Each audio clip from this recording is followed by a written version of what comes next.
Selamat siang semua, yang saya hormati Ibu Nuraini dan yang saya cintai teman-teman sekalian.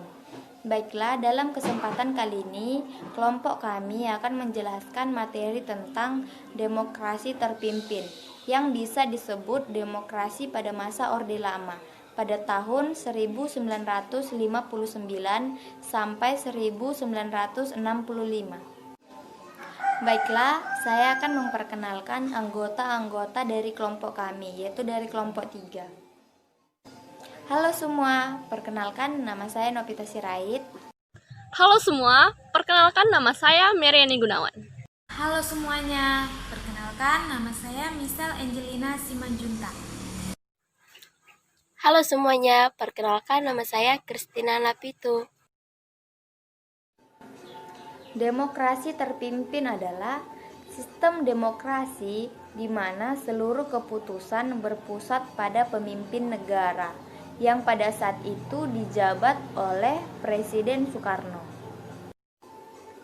Demokrasi ini pertama kali diumumkan oleh Presiden Soekarno pada pembukaan sidang konstituante tanggal 10 November tahun 1956. Kinerja Dewan Konstituante yang berlarut-larut membawa Indonesia ke dalam persoalan politik yang sangat pelik. Negara dilingkupi kondisi yang serba tidak pasti karena landasan konstitusional tidak mempunyai kekuatan hukum yang tetap karena hanya bersifat sementara. Selain itu juga, situasi seperti ini memberi pengaruh yang besar terhadap situasi keamanan nasional yang sudah membahayakan persatuan dan kesatuan nasional. Presiden Soekarno sebagai kepala negara melihat situasi ini sangat membahayakan bila terus dibiarkan. Oleh karena itu, untuk mengeluarkan bangsa ini dari persoalan yang teramat pelik ini, Presiden Soekarno menerbitkan suatu dekret pada tanggal 5 Juli 1959 yang selanjutnya dikenal dengan sebutan Dekret Presiden 5 Juli 1959. Apakah dari isi dari Dekret Presiden 5 Juli 1959? Isinya tersebut antara lain: yang pertama, tidak berlaku kembali Undang-Undang Dasar Sementara 1950. Yang kedua, berlakunya Undang-Undang Dasar 1945. Yang ketiga, dibubarkannya konstituante. Yang keempat, pembentukan Majelis Permusyawaratan Rakyat Sementara atau MPRS dan Dewan Perwakilan Agung Sementara atau DPAS. Demokrasi terpimpin merupakan pembalikan total dari proses politik yang berjalan pada demokrasi parlementer. Apa yang membedakan demokrasi terpimpin dengan sistem demokrasi lainnya? Salah satu ciri demokrasi terpimpin yang paling dominan adalah kekuasaan presiden yang mendominasi.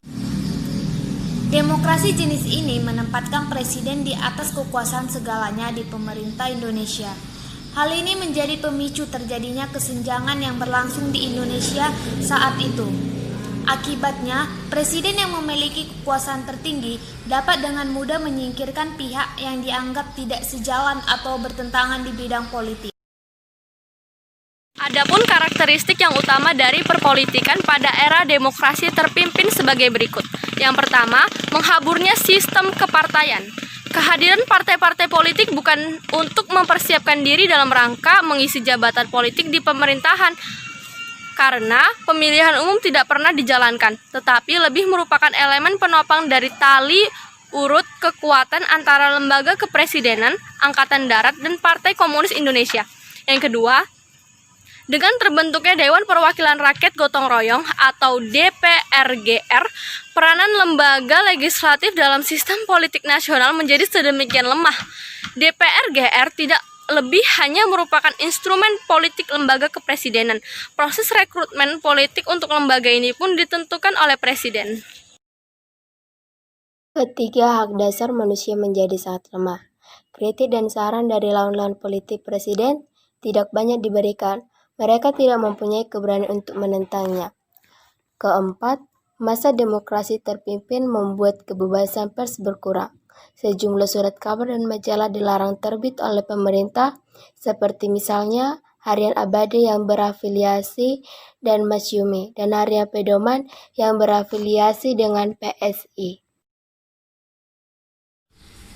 Kelima, sentralisasi kekuasaan semakin dalam. Proses hubungan antara pemerintah pusat dan daerah. Daerah-daerah memiliki otonomi yang terbatas. Dari kelima karakter di atas, kita dapat menyimpulkan bahwa pada era demokrasi terpimpin terdapat penyimpangan-penyimpangan terhadap demokrasi. Hal ini tidak terlepas dari kondisi Indonesia yang baru merdeka. Demikian penjelasan dari kelompok kami tentang demokrasi pada masa Orde Lama tahun 1959